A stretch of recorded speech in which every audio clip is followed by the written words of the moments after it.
সহিংসতায় রূপ নিয়েছে পেরুর সরকার বিরোধী আন্দোলন। অপরাধ নিয়ন্ত্রণ ও জনগণের নিরাপত্তা দিতে ব্যর্থ হওয়ার অভিযোগে শনিবার প্রেসিডেন্ট দিনা বলুয়ার্তে সরকারের বিরুদ্ধে রাজধানীর লিমায় জড়ো হন শত শত মানুষ। তাদের পিছু হটাতে টিয়ার গ্যাস ছুড়লে পুলিশ বিক্ষোভকারী সংঘর্ষে রণক্ষেত্রে পরিণত হয় পুরো এলাকা।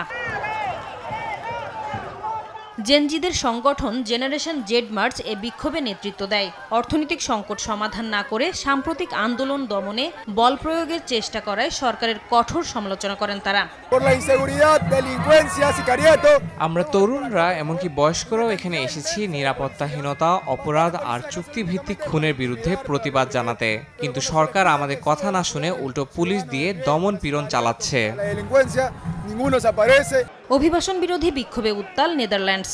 হেগ শহরে বিক্ষোভে অংশ নেয় হাজার হাজার মানুষ। এক পর্যায়ে পুলিশের সঙ্গে বিক্ষোভকারীদের সংঘর্ষ বাধে। পরিস্থিতি নিয়ন্ত্রণে আনতে টিয়ার গ্যাস ও জলকামান ব্যবহার করে পুলিশ। এ সময় নিরাপত্তা বাহিনীকে লক্ষ্য করে পাল্টা পাথর ও বোতল ছুড়ে বিক্ষুব্ধ জনতা। পুড়িয়ে দেয়া হয় পুলিশের গাড়ি। এ ঘটনায় কয়েকজনকে আটক করা হয়।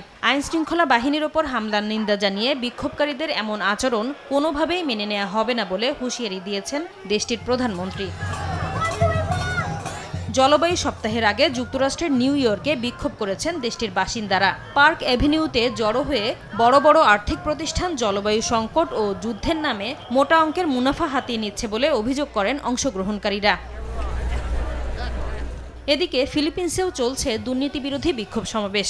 সরকারের বন্যা নিয়ন্ত্রণ প্রকল্পে দুর্নীতির অভিযোগে রোববার রাজধানী ম্যানিলার একটি পার্কে জড়ো হন হাজার হাজার মানুষ। এ সময় প্রকল্প ঘিরে ৩ বছরে ৯৫৪ কোটি মার্কিন ডলার অপব্যবহারের অভিযোগ করেন সমাবেশে অংশগ্রহণকারীরা। নাসরিন রুমি, সময় সংবাদ।